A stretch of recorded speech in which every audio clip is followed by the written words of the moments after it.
Welcome to episode number 9 of the Prostate Cancer Patient Empowerment Program, PC-PEP Podcast.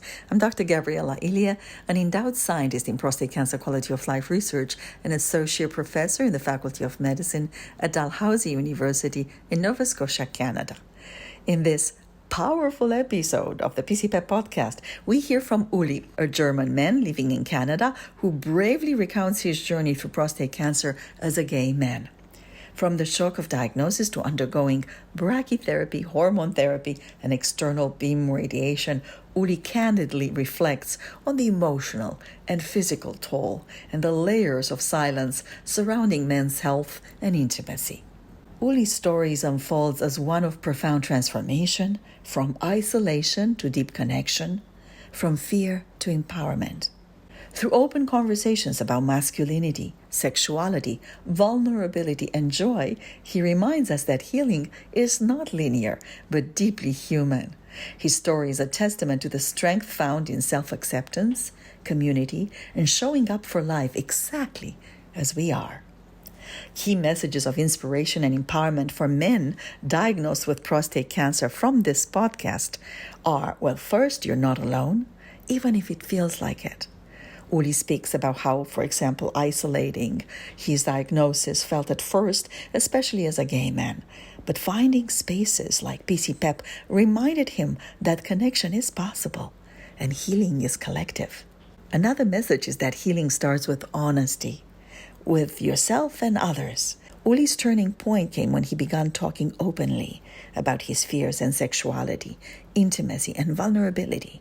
His message, don't hide. Another inspiration? Speak. Others will meet you there. It's okay to grieve the losses and still find joy. Ilie shares openly about the changes to his body, identity, and sense of masculinity through all this. He also describes how new joys emerged from that grieving process, including deeper emotional intimacy and self-acceptance. Showing up is powerful, and Ilie didn't always feel brave, but he kept on showing up for his appointments, for his health, for this podcast. That's courage, that's power. And lastly, your story matters and might be the light someone else needs. Ilie's participation is a gift to other men who might be quietly struggling. His willingness to share reminds us that every voice in the community counts. Welcome, everyone.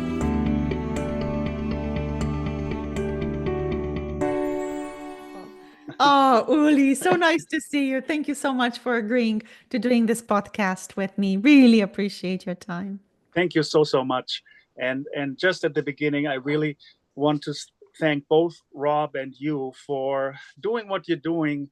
You are just, really changing people's lives, and your positivity and your engagement means so much, I'm sure, to so many people. And it's just beautiful. I thank you from the bottom of my heart. Thank you. You're a sweetheart. Thank you so much. This is wonderful. I'm so happy that we get to talk. You're a gay man, and so many gay men go through prostate cancer, Ilie, and they don't know where to turn. They're alone. They're isolated. They're worrying. They're waiting. And it's so nice to talk to you. Let's start by perhaps you can tell us what happened to you. Where were you? What was happening in your life when you got prostate cancer? And what was that like for you? And when did you start getting some support where you feel like, hey, I can handle this. I've been through difficult things before. This too shall pass. It's going to be okay somehow. That is a big question. I mean, that is a big, that is the topic, Yeah. So I've lived here in this place, which is a tiny community of 100 people now I'm from Germany originally, so I've lived here all my Canadian life. I've been together with my partner, Sean, now for 34 years in this very small Congratulations. Thank you. We raised his son together, and until he was a teenager and moved to his mother. So we were just another family in a very small community. And very happy, and we're homesteaders, so our situation is very different from most of the other patients that I've met through your program and other programs. We just grow all our own food, and the vegetables, we raise our own meat, and we butcher it ourselves. We really live like a lot like people 100 years ago. We do all the processing, the canning, and it's just basically Wonderful. all day long. Sometimes I think all day long, all I do is produce food. From the morning when I open the chickens, bless you. And then I have to water the tomato seedlings, and then I dig the garden, and so all day long this has to do. And you're a man of my heart. You're a man of my heart. That's beautiful. A big part of our lives is that we host volunteers from different organizations, and we've done that for 25, 30 years. Or somewhere around there, and they come from all over the world, from Korea to Iran to Turkey, and most of them from Europe. And these are mostly young people, but it could be any age, and they stay with us a few weeks or a few months. In one case it was 3 years, and we basically teach them old-fashioned homesteading skills, because we do everything ourselves, from electricity to plumbing to building to food preserving to butchering. Everything what you would usually in the city call somebody or go shopping, we do all those things ourselves. So that's just how my life is. And then every year, I don't know which doctor brought me onto this, and when that started, he started the PSA tests and the physical exam, the what do you call it, the finger exam. And maybe he or she did that every year or every second year. I can't even recall what age that started. It's amazing how many doctors these days don't do that. I hear that a lot, and that's really, really, really, really sad and bad. And so I happen to be lucky, and at some point the PSA went up to 11. And he said, okay, we need to check this out. He sent me to the urologist, and then all the usual things happened, biopsy. And I remember very well, because it was a summer when our son was visiting from Montreal. And I remember the volunteer who was here at this time, who shared this news with him. I was kind of surprised, because she overheard it on the telephone, but it was okay. So that was in October 2023. So you would have been around how old? Around what age? 65. Yeah. 65, 64. And so... You see, because I can't tell. I look at you and you look young as a chick. Thank you. I love hearing that. Oh, my goodness. Yeah, so I'm 65 now. And so it wasn't the biggest shock, because I already knew, the PSA was high, and it's hard to remember. It's a little bit of a blur how that all happened. But one thing that's interesting that a lot of men I hear is they really, really detest the biopsy, and the biopsy wasn't so bad for me. The MRI was much worse, because it's a very old machine, and it's very, very loud, and I'm claustrophobic. So being in this machine with this incredible sound for over an hour, I think it was torture. So, and for other people, the biopsy is torture. So this is one important thing to take away, for people who are listening, is that everybody is so different. And all the stories I hear, is every body is different, every mind is different, every experience is different. And so, you can just take little glimpses from other people's story, and then something very different might happen to you. But the important thing about it is that you have these other stories, and then you can talk about it, you can relate to them, and you can learn all the time. For example, I just recently, through one of these conversations, I never heard that before, that I had then Gleason 3 and 4, 7. And just recently I heard somewhere that 3 plus 4 is better than 4 plus 3. That's right. Yeah. I've never heard that in like 2 or 3 years of dealing with this, you know. So you never stop learning, as we know. And things are changing so rapidly in the prostate cancer world. I know. I go to the departmental meetings, and our lead, Ricardo Rendon, always says, "Oh my goodness, new things are coming. Things are changing. We're going to, standard care is going to change. It's going to change everything." And I'm like, "Oh my God." And then it depends on the person who you are. You know, me, for example, I'm a very practical person. I'm not a very research intellectual person in that way. So suddenly be thrown into this situation where you have to learn so much in so little time. And I constantly hear from people who are overwhelmed, and I was overwhelmed because the information is so much, and you can't just suddenly become a mini doctor, you know. And so I just looked through my papers today. It's a stack this high with notes, telephone calls, just notes, you know, or photocopies or something, you know. I still have, I don't know how many books. Some of them you get them sent for free, and I never really read them. I was just constantly overwhelmed by this stuff, you know. And for me, the person-to-person thing, it works much better. You know, and I want to stop here and reflect on what you said, because I think it's so important. We just released our documentary Empower, and we had another cancer patient that, a lawyer. So I'm hearing you talk, and I'm saying, look at him, 60 years young, incredible, capable. I mean, you're raising everything on do you know the skill that you must have to be able to do what you and Sean are doing? I mean, that's commendable. I'm sitting here and I'm saying, my gosh, this guy is just a mountain of wisdom and expertise in life and living.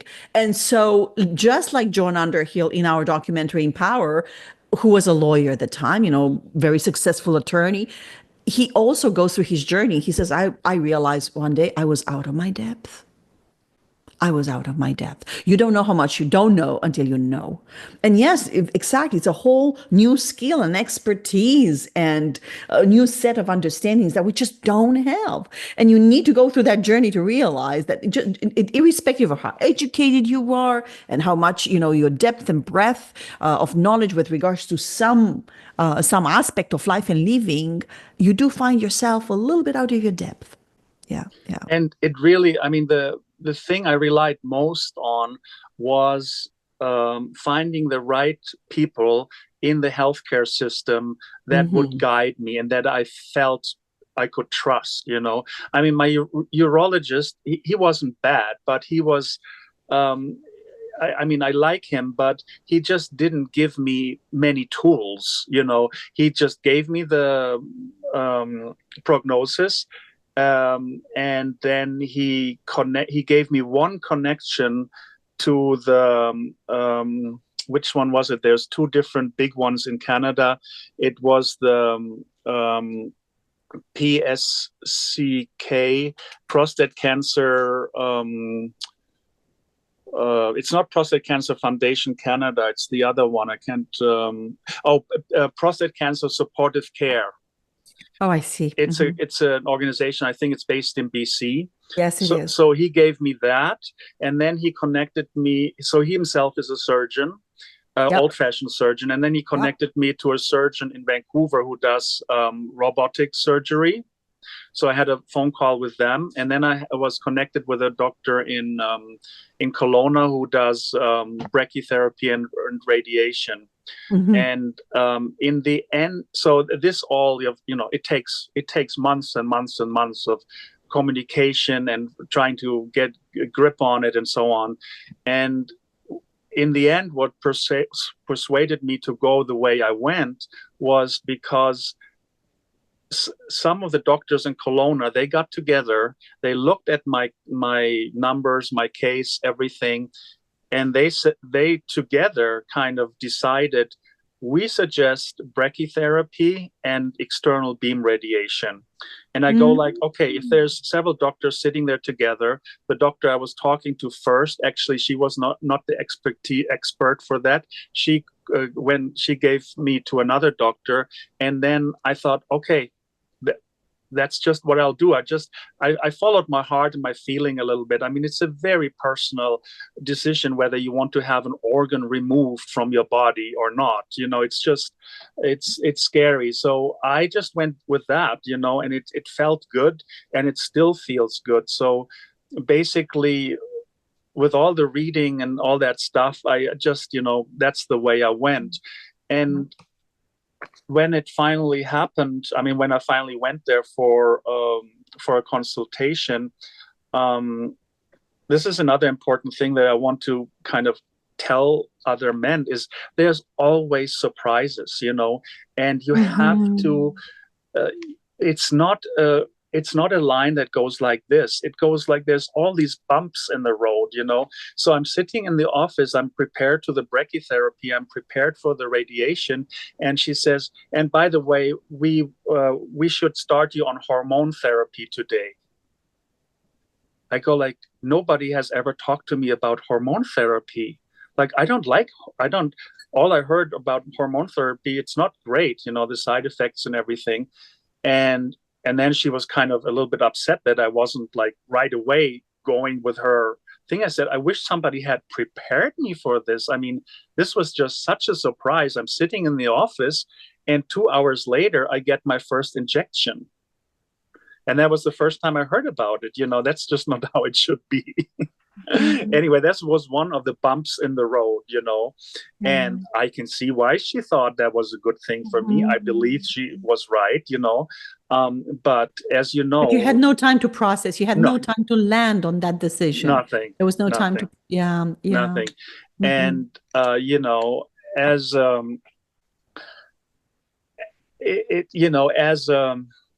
as a very sexually active man, I have a younger partner as well. So I live in a polyamorous relationship, and I have an older partner. And so sexuality was always a big thing in my life, a very joyful thing. And so I was reminded of a good female friend of mine who had to have some organs removed, and then had, because of cancer scare. And so she had the menopause from one day to the other, wow, just like that.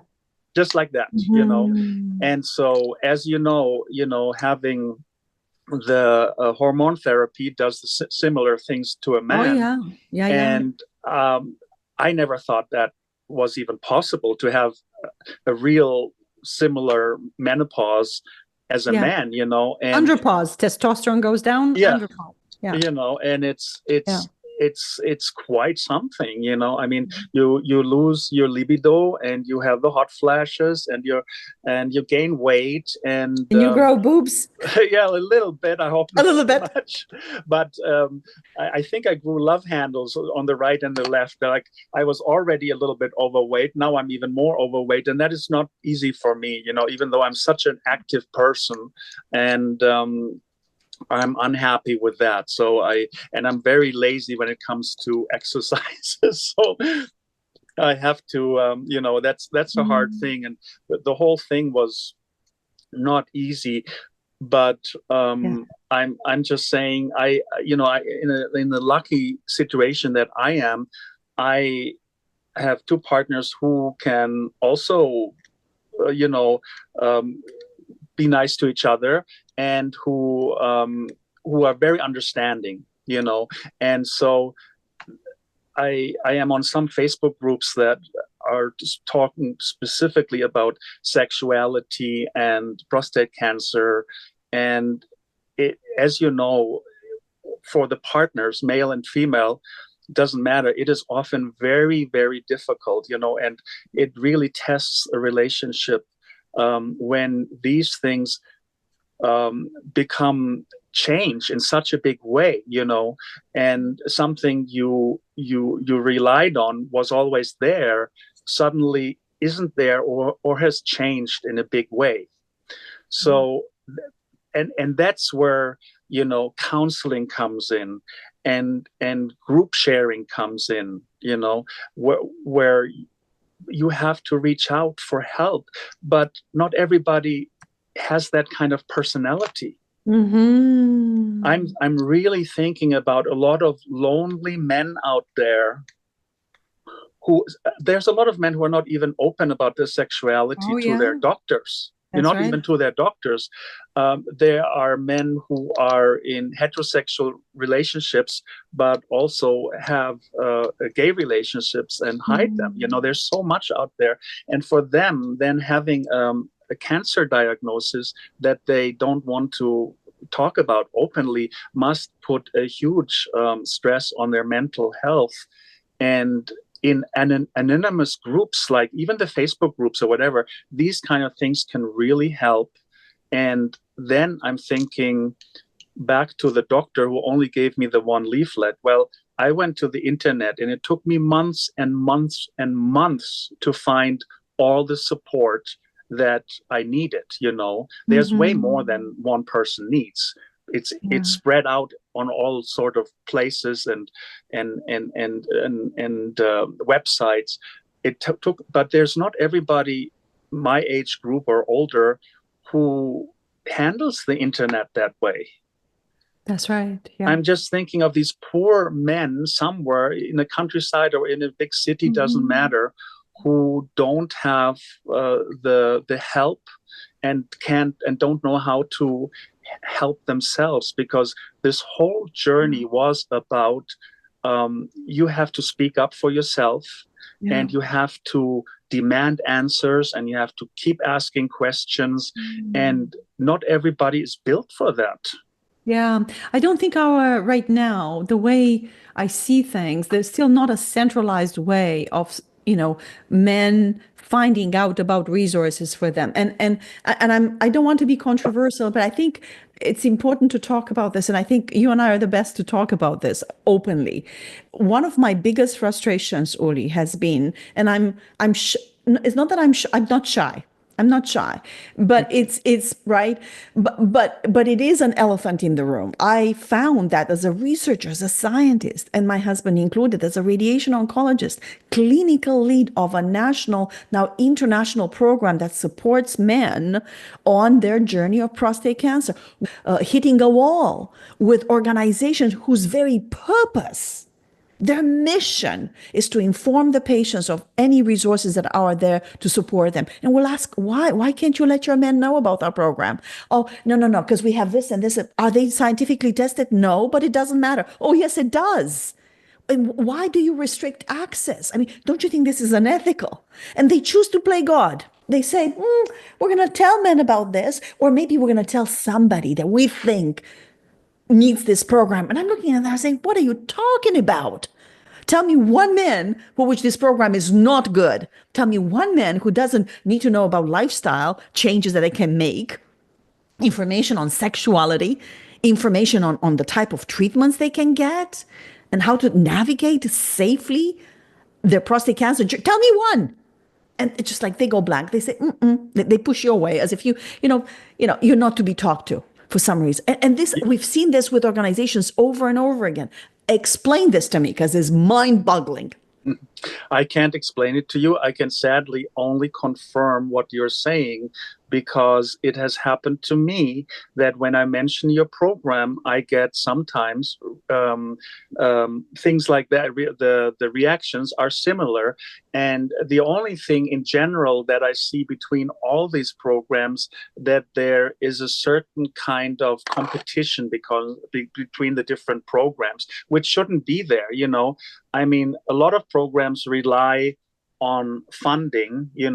I can see that is difficult because, wherever the money comes from, there isn't an endless pot of money. So maybe that's a reason. But there is a lot of the programs are doing similar things, and it just would make so much more sense to work together. Absolutely, Yeah, let men choose, pick and choose. And it's really interesting for us in our case, you get funding once for a research study, you keep on going. So we're not in competition with anybody. Plus, we tell them the more the merrier. Let the men, absolutely. If you have other resources that are going to complement what we're doing, go for it. But people should have a choice. It's your Absolutely. body at the end of the day, and you really want to advocate for yourself, and you want to empower yourself, and you want to lead a better life. And now you have to work through the stigma and this process where everything is so politicized and bureaucratic to get support. No, this should not be. It should not be like that. And I made a note to just mention this. It's very interesting. It's something I've never thought about. But as we're talking about funding and things like that, I have one friend in Europe who had prostate cancer, and he said he cannot tell his colleagues his workplace, because he's a very high end researcher or whatever, always with new things in biology or whatever. He was sure that if he told his superiors or his organization that he works for that he had prostate cancer, he would maybe lose out on future project fundings. I mean, that is incredible. Because they write him off. He's sick. And I mean, he's fine now. He's I think he's cured, but it shouldn't be like that. Yeah, It's like, you're right. It's absolutely. Like this is ridiculous. It's like a woman who gets pregnant and doesn't get the promotion. That's right. And this has more to do now. And this is another issue that I think is equally important, is this perception of illness. I think we're scared of the word cancer, and it becomes like a plague. So I'm going to stay away from you because you have cancer. And that actually happens. You really get to see who your friends are. I made a very conscious decision early on to be super open about it. I mean, you see me, you see what you get, and I just thought, I have known female friends with cancer and breast cancer usually, and I realized at some point that I started to think about them as the person who has cancer. We do that in a certain way, it's like, and I go like, I don't want to be the guy with cancer, but if they think that way, if anybody thinks that way, it's okay. It doesn't matter. What matters is that I put out the information that I have, and that I talk about it, and then I get as many men my age and younger to go and get tested. That has become my mission. It's a call for action. It's a call for action.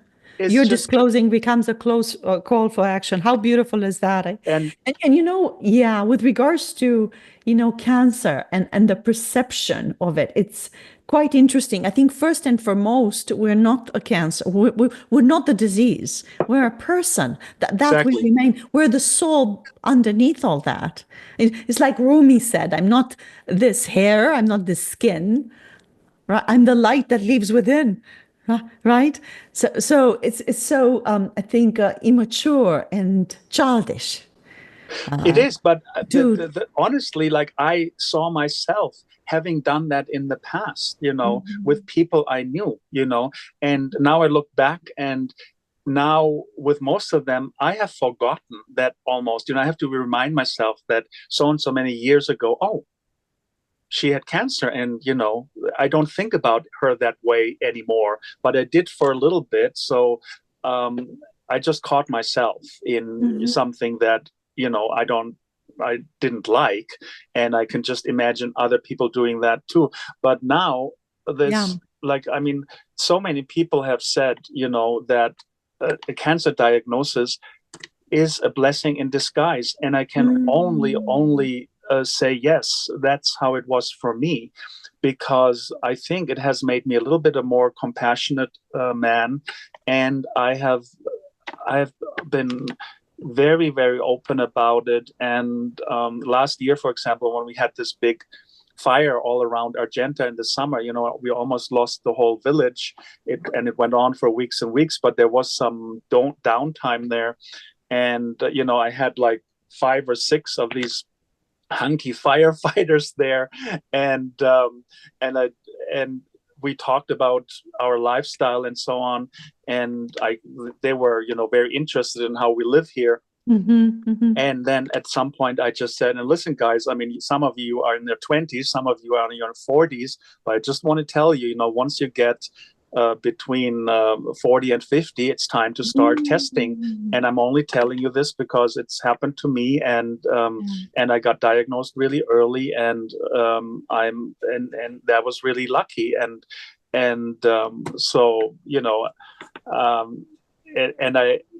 I always try to do it with humor, and people thank me, even if they're strangers, they look at me and I go like, just remember this, in 10, 20 years, this crazy guy there on the farm, how he told you, and then I just make these jokes with them. And I just feel, if only one of them listens to me, I had this success. I'm reflecting again on something that you said that I think is very important. And you're right. We develop, we grow throughout the course of our lives. And I too remember being younger. And I think I was about 10 years young when I first came across someone with cancer. Was a peer of mine in my class. She had abdominal cancer, and she was growing this almost big tummy outside of her body. I remember her parents throwing a party, and everybody went in the living room where all the treats were, but nobody stayed with Lily, our friend. And I went in her room on the couch with her, and then I jumped right beside her, and we started playing before, and that was my moment of growth. And I think we all have them through our lives when you realize, my goodness, it didn't matter that she had cancer. We were playing the way 2 girls will play, right? When you see each other and you're young and you're kind of at school, where all the other kids were going for the treats, we had a much better treat. And that is the connection that we had, and the playfulness, right, and the heartfulness. But I think we all, through our lives, we have opportunities to grow. And it is an opportunity to grow when you hear that someone you love or someone that you know has cancer, to decide what's it going to be, because it's going to be your choice. Do you want to see the disease, or do you want to see the soul? And I think that when we make that decision, we also demonstrate to ourselves what's important, the body or the spirit within. It's honest to goodness. It is a spiritual evolution, I think, in many ways. And life offers us those incredible opportunities to make a choice. What's it going to be? And in your case, make this a call for action, where we can all perhaps become a little more kinder, a little more loving, a little more accepting, and a little more willing to recognize ourselves in others. And it brings me back to how my journey continued, because it's not far away, that after all this waiting, I mean, it took so many months, and I finally end up in Kelowna at the cancer clinic in Kelowna for the brachytherapy that I had decided on, and for the external beam radiation. And I took part in a trial between a short-term external beam radiation, only 10 sessions or something every 2 days, but stronger. They're testing that, or the old-fashioned one, which is 24 sessions. So right.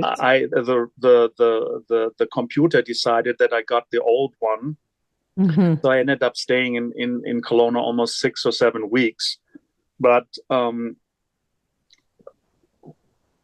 what I want to say is that all the help that I got before, through the PEP program, and it didn't start with the PEP program. It started with the Prostate Cancer Foundation Canada. They had a bi and gay sexual meeting just for men once a month. And I had realized through this journey also how heteronormative our whole system is, and that there's so little. Even my doctor, my first urologist, he just had no idea that, he had never thought about that maybe having prostate cancer and hormone therapy and all that has a different impact on men who have sex with men. I found a study about that on the internet. I sent it to him, and to his credit, he phoned me the next day and thanked me for it.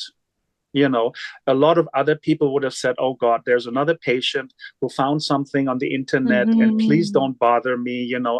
How many times that happens, I don't even want to know. But he realized that he had missed something, and that there was something interesting out there that, so he thanked me several times that I did send him the study. So I had, so that's why I joined this meeting, this meeting once a month, where some of the PEP members were in, and then that they talked about PEP, and then I got in contact with you guys. So this help just, it just goes slowly, and you have to be lucky to talk to the right people. If your doctor isn't, your aware. first. Isn't aware and doesn't give you the right information. You have to go out there and find all that yourself. So then through your program, one of the most important things is the mentorship, is meeting other patients. And I have now, through your program, have 3 new friends in my life, that I can call at any time. They call me at any time. I am planning a visit to Nova Scotia this August to meet them in person. And I hope you come see us. I would love to. So, this is what happened. This is what happened, and these conversations, these private conversations with some of these members, where, we talk about other things too, but we can give each other so much advice, and like I said, it's different for everybody else. But with this long story, where I want to come to is that by the time I went to my brachytherapy and my radiation, I was in such a positive state of support and help. Wow. And I can just see it, how I flew through this program. Oh, totally. I go like, finally, I'm getting the treatment that I think is the right treatment for me. The people are so kind and caring in that space, from the receptionists to the secretaries, to the nurses, to the radiologists, and they're just wonderful people. And I was just a beam of positivity in there.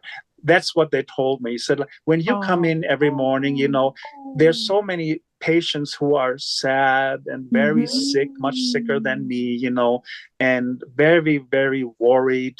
And I just went in there and, I went into the radiation thing. Like, let's kill these little buggers, I said to the radiologist, and at that point, I can't worry too much about everything. That the doors are this thick. Everybody leaves the room, obviously they're doing things to my body that they are very scared of, but I can't go there. I go like, this is helping me right now, and I have to totally believe in this. Absolutely. And I ended up looking forward every day to go to the clinic and meet those people and have those conversations. Of course, that state of mind, because now we're beginning to see with science something that we kind of all of us knew, that our minds are influencing our bodies. Of course. And once again, your program, your positivity, the way you approach all the things in your program, as well as the mentorship and the other people talking to, it also tells you, this is something normal. A lot of men have this, and a lot of men survive this, So that's the way I have to go, And it just, and the funny thing happened just recently. I was on such a high, through this whole thing. And I came home such a high. Now I'm home for maybe a month or two, and life is totally normal and frustrating again. And I go like, damn, everything is just like before. And I have to really grab to those positive things that happened to me, and the thing that helps me also is when other people reach out to me and ask me questions now that I've asked other people before. Like I was with a friend of mine, I was able to give him all the information that took me months and months to gather in 3 emails and 2 phone calls. Yeah. I go like, you can go there. You're becoming an expert. You can do this, and if you have any more questions, phone me, and now he's going there next week to Kelowna, and I can give him, ideas about where the best places are to eat in Kelowna. That's part of our healing process. And so, but it's interesting that there, when you achieve something, you're on this high, and then boom, like it might happen to you, go like, after the beautiful premiere of your beautiful documentary, and you get a lot of attention, and then suddenly you have to wash the dishes again. Oh, I know. Those things can really play with your head, by the way. Thank goodness both Rob and I know that. So nice and settle. Let's settle. Yes. So yeah. The other things that I found in these programs that are very helpful is counseling. A lot of men are against counseling because they are very proud, and they don't want to talk about their feelings with a stranger. And one of the programs, the Prostate Cancer Supportive Care from BC, they have a counselor or several counselors, and I got 7 free counseling sessions, which were really, really helpful. And something else that's not so much, I'm not so much spiritual, or the mindfulness is a little bit difficult for me, but it did help me. And I can't wait always it's only 3 or 4 times a year with a very special counselor that does it really well. So I love these mindfulness sessions, and for a lot of guys our age, it is, let's say the normal guy my age, all these things, they're kind of like modern, kind of hippie kind of things or whatever. But I would just say to anybody who's listening, try it out, whether it's Qigong or mindfulness, or you will find something that clicks with you, And I've heard from several guys who, through this whole journey with their cancer, have become a more spiritual person and a more mindful person, and are just having a different approach to life. I think that happens to a lot of cancer or other people with other illnesses. It's quite normal that you have to change something about your approach to life once you are faced with something like that. And you can turn that into something positive. That's my main message. You can turn it into something positive. And so I also, before I forget it, I want to say that, not everybody, I felt guilty because I never finished your program. And I want to take that guilt away if I can from other people, because shit happens, Totally. Absolutely. It's just like in our case, it was, this fire that engulfed our and my partner had long-term COVID for 3 years. So his energy is very low, or was very low. Another nice thing, he's over it. After 3 years, his long COVID is gone. It's like a miracle, it's like another miracle. That is so good. That is incredible. So, and he's no guilt. No. We take what we need and we leave the rest. That's how it goes. Yeah. And that's how it goes. No guilt. After I suddenly life hits, like in your case, really. I was just fighting to survive for 3 weeks. All we did was, try to get the forest and the house around us wet, and just repairing sprinklers and God knows what.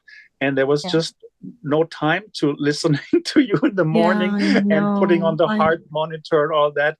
And then afterwards, I just didn't have enough self-discipline to get back into it, The aftermath was incredible here because I had to abandon all my garden work and everything. Anyway, long story short, it happens to people, but nevertheless, it helped me nevertheless, because I'm still every month coming to every month and every monthly conference. Exactly. You're part of the gay group, the pre-session before the monthly video conference. You're helping everybody in the breakout rooms. This is incredible. Almost absolutely.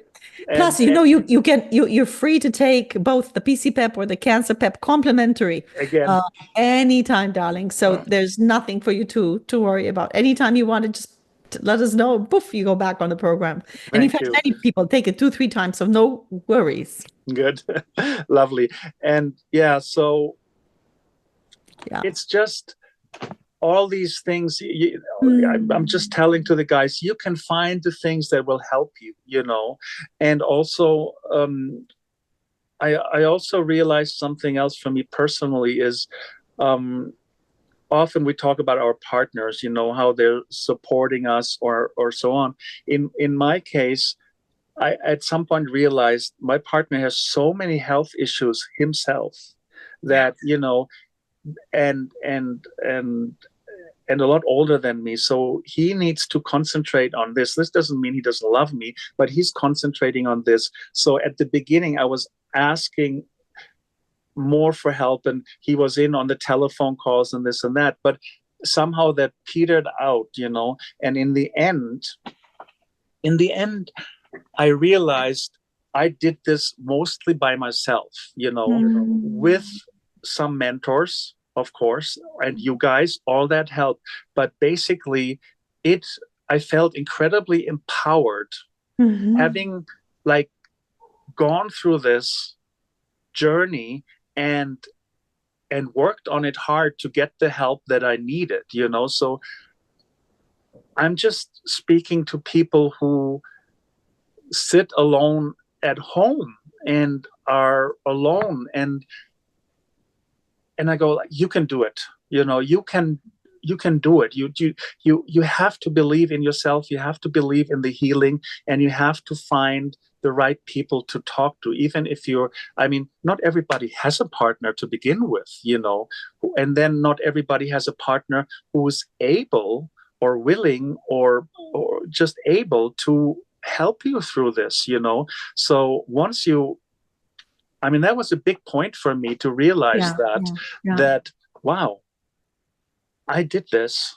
and I did it well.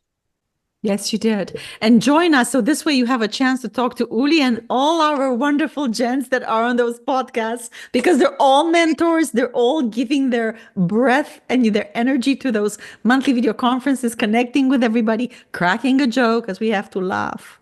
Life is a comedy in many ways. We have to laugh. We have to find laughter. We have to find lightheartedness to get us through all this, because otherwise it's just too heavy. Too much for absolutely. Yeah. Don't stay home. Don't worry and wait and worry some more and then waste your life, your precious life. Get a hold of us and we'll help in any way we can. Yeah. So this was lovely. So tell me, where are you now? How are you feeling now? Although you kind of told me a little bit about that, or anything that is on your mind that you might want to share before we wrap it up. I think I said it all, really. I didn't say it all because nobody can say it all, but I said the things that were important to me,